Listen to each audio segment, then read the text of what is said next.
Arundhati Delhi station पर भागती हुई आ रही होती है। तभी उसे ट्रेन के दरवाजे पर खड़ा हुआ एक लड़का दिखाई देता है जिसका नाम वरुण होता है और वरुण अरुंधति को हाथ देकर उसे ट्रेन में खींच लेता है। Thank you for your help. Welcome. वैसे मेरा नाम वरुण है। And your name? अरु नहीं, अरुंधति नाम है मेरा। अरुण तो मेरे दोस्त मुझे प्यार से बोलते हैं। Nice name. तुम कहाँ जाती? मैं भोपाल जा रहा हूँ। भोपाल में मेरा घर है। तुम कहाँ जा रही हो? और वो गुंडे कौन थे जिससे तुम भाग रही थी? वो मेरे अप्पा के गुंडे थे। मेरे अप्पा मेरी शादी जबरदस्ती करवाना चाहते हैं, इसीलिए मैं वहाँ से भाग आई और अब मैं पुणे अपनी फ्रेंड के घर जा रही हूँ। कुछ दिन उसके साथ रहूंगी, फिर कहीं और शिफ्ट हो जाऊंगी। और तुम्हारे पापा के गुंडे वहाँ पहुँच गए तो?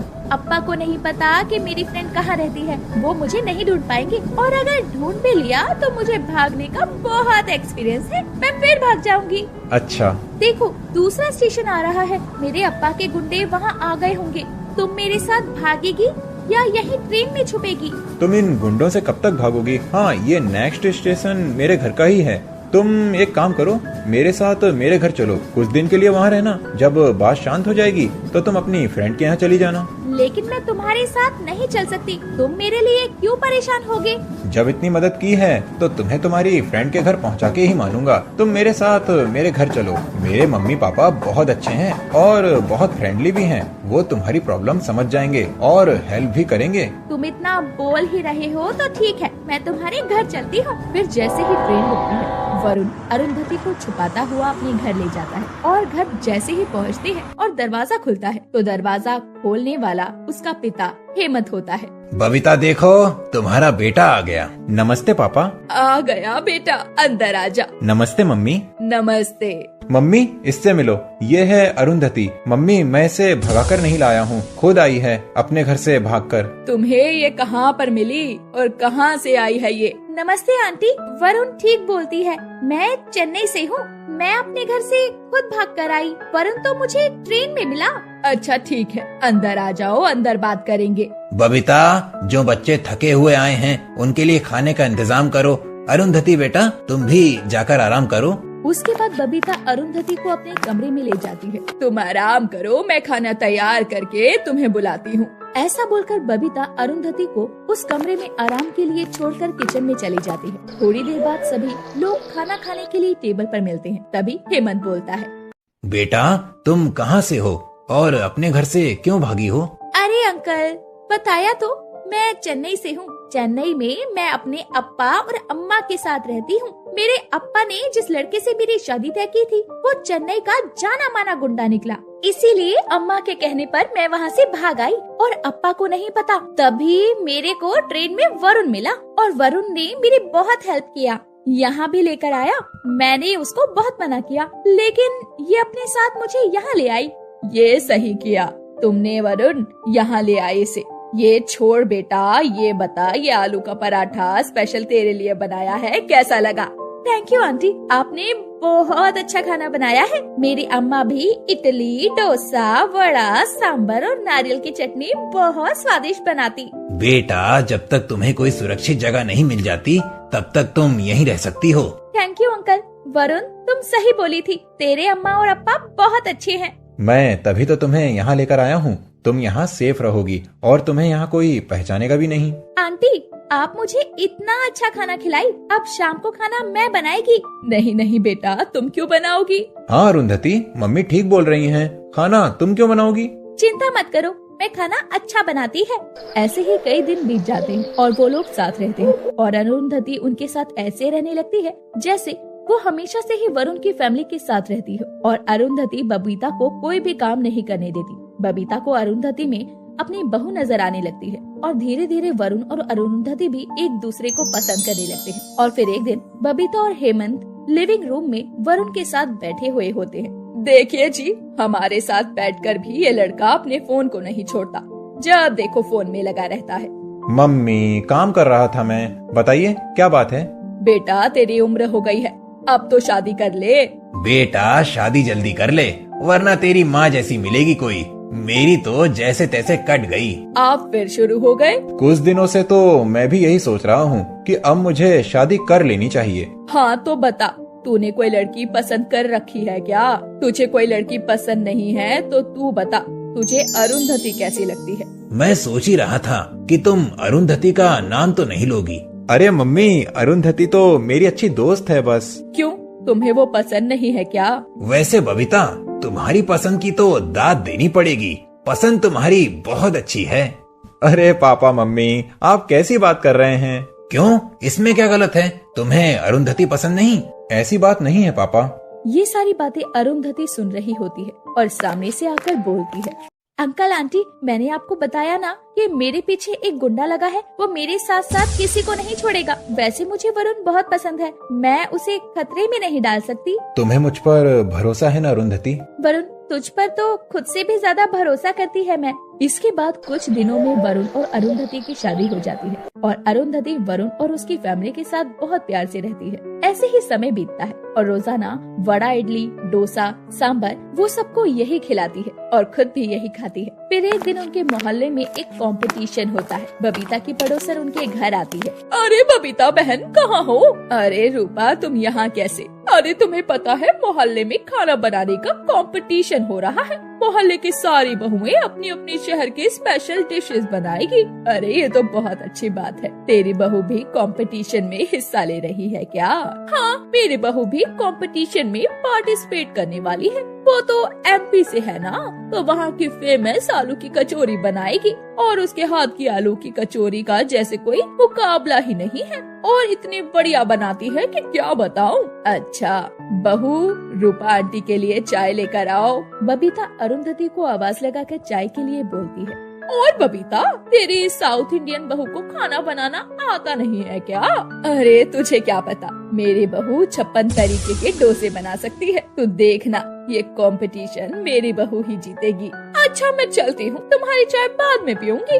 ऐसा बोलकर रूपा तो वहाँ से चली जाती है, लेकिन बबीता अपनी बहू अरुंधति को कंपटीशन में पार्टिसिपेट के लिए बोलती है तो अरुंधति भी हाँ कर देती है। उसके बाद वो लोग कंपटीशन की तैयारी करने लगते हैं। फिर कंपटीशन का दिन आता है और मोहल्ले की सारी बहुएं अपनी शहर की फेमस डिशेस बनाती हैं। अरुंधति साउथ इंडियन होने की वजह से साउथ का खाना यानी डोसा, इडली, सांभर, नारियल की चटनी बनाती है और सभी बहू का खाना वहाँ के जज के सामने रखा जाता है। सभी खाना अच्छा बना था, लेकिन अरुंधति के हाथ का बना हुआ इडली, डोसा और सांभर सबसे ज्यादा स्वादिष्ट था। जज भी उंगलियां चाटते रह जाते हैं और अनाउंसमेंट होती है। वैसे तो सभी बहुओं ने बहुत अच्छा खाना बनाया है, लेकिन ये साउथ इंडियन खाना इतना टेस्टी है कि इसके जैसा खाना मैंने आज तक नहीं खाया। तो मैंने और मेरे साथियों ने ये फैसला लिया है कि इस कंपटीशन को जो जीती है वो है साउथ इंडिया के चेन्नई से अरुंधति। ये सुनते के साथ ही अरुंधति की आंखों में आंसू आने लगते हैं और वरुण भी उसका बहुत साथ देता है। उसके बाद फिर एक अनाउंसमेंट होती है। अरुंधति ने ये कंपटीशन जीतकर जो प्राइज मनी जीती है वो तो जीती ही है, लेकिन उसके साथ साथ मैं चीफ गेस्ट की हैसियत से अरुंधति को अपने टीवी शो सीखो कुकिंग में रोल का ऑफर देता हूँ। Thank you sir, thank you so much. मुझे नहीं पता था कि मेरा साउथ इंडियन खाना आप लोगों को इतना पसंद आती। और वरुण, तेरे को भी थैंक यू। तू अगर मेरा साथ ना देती तो आज मैं इस जगह पर नहीं होती और इस कंपटीशन को जीतने का श्रेय वरुण के अप्पा और अम्मा को जाती। अरुंधति के ऐसा बोलते ही सब बहुत खुश होते हैं और तालियां भी बजाते हैं। उसके बाद अरुंधति भी और वो इडली डोसा वाली बहू के नाम से पूरे मोहल्ले में फेमस हो जाती है। रामपुर नामक गांव में एक औरत रहती थी जिसका नाम जानकी था। जानकी के 2 बच्चे थे, रोहित और रीना। वो बहुत गरीबी में अपनी जिंदगी काट रहे थे। जब रोहित मजदूरी करके कुछ पैसे लेकर आता है तो उन्हें 2 वक्त का खाना मिल जाता है और रीना अभी छोटी थी। माँ, हमें रोजाना ये सूखी रोटी और दाल ही खाने को मिलती है। आप कभी अच्छी सब्जी क्यों नहीं बनाती? रीना बेटा, तू तो जानती है ना कि तेरा भाई जो काम करके लाता है उससे हमें यही खाने को मिलता है। माँ, जब मैं बड़ी हो जाऊंगी ना तो मैं आपको बड़े वाले रेस्टोरेंट में लेकर जाऊंगी। हाँ बेटा, तू जल्दी से बड़ी हो जा। शाम को रोहित जब घर आता है तो वो बहुत खुश होता है। भगवान की दया से माँ, मुझे नौकरी मिल गई। ये तो अच्छी बात है बेटा, आज बहुत खुशी का दिन है। अरे वाह भैया, अब हम भी बड़े से रेस्टोरेंट में जाकर अच्छा खाना खाएंगे। हाँ हाँ क्यों नहीं माँ, लेकिन नौकरी के लिए मुझे शहर जाना होगा। ये क्या बोल रहा है बेटा, तेरे सिवा हमारा यहाँ है ही कौन। माँ परेशान मत हो, मैं कुछ दिनों के लिए जा रहा हूँ और नौकरी पक्की होते ही मैं तुम्हें और रीना को वहीं बुला लूंगा। रोहित एक पढ़ा लिखा लड़का था जिसे गरीबी के कारण गांव में मजदूरी करनी पड़ रही थी और अब उसे नौकरी मिल जाती है। वो गांव से शहर चला जाता है। ऐसे ही समय बीतता है और एक दिन रोहित शहर से वापस आता है। माँ, ओ माँ, देख तेरा बेटा वापस आ गया। कितना समय लगा दिया बेटा तूने, इस बार कितने दिन की छुट्टी पर घर आया है। जानकी के ये बोलने पर एक लड़की रोहित के पीछे से आगे आती है। ये कौन है बेटा? नमस्ते माँ जी। माँ, ये आपकी बहू आरती है। रोहित, तूने शहर जाकर शादी कर ली और हमें बताया तक नहीं। अरे माँ, आरती मेरे साथ नौकरी करती थी और आरती और मैं एक दूसरे को पसंद करने लगे और हमने शादी कर ली। मैं ये शादी नहीं मानती। माँ, ऐसा क्यों बोल रही हो? मैं आरती से बहुत प्यार करता हूँ। पता नहीं कौन है, कहाँ से आई है, किस खानदान की है, बिना जाने मैं इसे अपने घर की बहू नहीं मान सकती। माँ, हम गरीबों का क्या खानदान। रोहित, हम गरीब जरूर हैं, पर हमें भी समाज में ही रहना है और तू जानता है ना कि तेरी एक बहन भी है, इसकी भी तो हमें शादी करनी है। माँ, आरती अच्छे घर से है और वो एक समझदार पढ़ी लिखी लड़की है। समझदार है तो क्या शहर की है? तू जानता है ना शहर की लड़कियाँ कैसी होती हैं। माँ जी, मैं शहर की भले ही हूँ पर अपने संस्कारों को अच्छे से जानती हूँ। हाँ ठीक है रीना, जा अपनी भाभी का गृह प्रवेश करवा दे। ये बोलकर जानकी चली जाती है और रीना पूजा की थाल लेकर आरती का गृह प्रवेश करवाती है। फिर दूसरा दिन होता। माँ, किचन में तो कुछ भी नहीं है, बस थोड़े से ही आलू पड़े हुए हैं। आलू की सब्जी बना ले। आज तो भाभी की पहली रसोई है और हमारी रसोई में तो कुछ है ही नहीं बनाने के लिए। तो क्या हुआ, वो आलू की सब्जी बना देगी। माँ, भाभी ना शहर से आई है, उन्होंने तो अच्छा खाना खाया होगा ना, वो यहाँ आकर इतना साधारण खाना खाएगी। चल, मैं बाहर आंगन में देखती हूँ, पालक हुआ तो मैं ले आती हूँ। जानकी बाहर से पालक लाती है और तभी आरती अपने कमरे से तैयार होकर निकलती है। नमस्ते माँ। नमस्ते। रीना, तुम क्या सोच रही हो खड़ी होकर? भाभी, आज आपकी पहली रसोई है और हमारे यहाँ तो रसोई में कुछ भी नहीं है, बस थोड़े से आलू हैं और ये पालक है। तो क्या हुआ रीना, मैं अपनी रसोई में पालक की सब्जी और आलू की सब्जी बना लेती हूँ। आरती खुशी से अपनी पहली रसोई में पालक की सब्जी और आलू की सब्जी बनाती है, फिर सबको परोसती है। पूरा परिवार मिलकर रूखी सूखी सब्जी और रोटी खा लेता है और रोहित कमरे में कहता है, आरती, मुझे माफ कर दो, मैं अभी यहाँ इतना ही काम कर रहा हूँ कि 2 वक्त का खाना ही मिल सके। तुम्हें शहर वाले आराम नहीं दे पा रहा हूँ, पर मैं कोशिश पूरी कर रहा हूँ। आप परेशान मत हो, मैं भी तो इस घर का हिस्सा हूँ, तो परिवार के सुख दुख में परिवार का साथ देना भी तो मेरा कर्तव्य है। ऐसे ही दिन बीतते हैं और आरती के ससुराल में वही रूखी सूखी दाल सब्जी बनती थी। वो रोज खा कर बोर हो जाती है और सोचती है, मैं तो कुछ दिन पहले ही यहाँ आई हूँ और ये दाल रोटी खाकर मैं थक गई हूँ। मेरे ससुराल वाले तो ये कब से खा रहे हैं, वो भी तो थक गए होंगे। मुझे भी रोहित की मदद करनी होगी। उनके गांव में थोड़े ही आगे आरती के दोस्त जतिन का ऑफिस था। आरती अपना सीवी लेकर नौकरी के लिए ऑफिस में जाती है। हेलो जतिन, कैसे हो? मैं ठीक हूँ, तुम बताओ आरती, इतने दिन बाद कैसे आना हुआ? ये मेरा सीवी है जतिन, मैं नौकरी के लिए आई हूँ। आरती, तुम्हारी तो शादी हो गई थी, तो तुम्हें नौकरी की क्या जरूरत? आरती जतिन को सब कुछ बताती है और जतिन ये सुनकर आरती को नौकरी दे देता है। आरती, तुम परेशान मत हो, कल से तुम ऑफिस आ सकती हो। Thank you Jatin. आरती घर जाती है और रास्ते से मिठाई का डब्बा भी लेकर जाती है। आरती, तुम कहाँ से आ रही हो?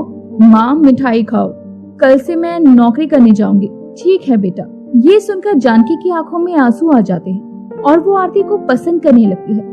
माँ, आप क्यों रो रही हो? ये तो खुशी की बात है ना। मैं रो नहीं रही हूँ, ये तो खुशी के आंसू हैं। मुझे माफ कर दे बेटा, मैंने तुझे गलत समझा। नहीं माँ, आपको माफी मांगने की जरूरत नहीं है। जानकी सोचती है कि मैं तो शहर की मगरूर लड़की इसे समझती थी, पर ये तो बहुत समझदार है। ऐसे ही काम करते करते आरती को पूरा महीना बीत जाता है और उसे तनख्वाह मिलती है। वो बहुत खुश होती है। आज मेरी पहली तनख्वाह मिली है, घर वालों को अच्छे से रेस्टोरेंट में ले जाकर खाना खिलाऊंगी और घर में राशन भी भरवाना है। ऐसा सोचते हुए आरती घर आ रही थी। घर पहुंचकर आरती सभी घर वालों के साथ एक बड़े से रेस्टोरेंट में जाती है और सभी टेबल पर बैठते हैं। तभी वेटर आता है। मैम, आपका ऑर्डर क्या है? ऑर्डर दे दीजिए। माँ, आप क्या खाएंगे? जो खाना है वो ऑर्डर कर दीजिए। आरती की खुशी देखते हुए सभी घर वाले अपनी मनपसंद की चीजें ऑर्डर करते हैं। वीना अपनी मनपसंद पाव भाजी ऑर्डर करती है, जानकी शाही हलवा मंगवाती है और रोहित और आरती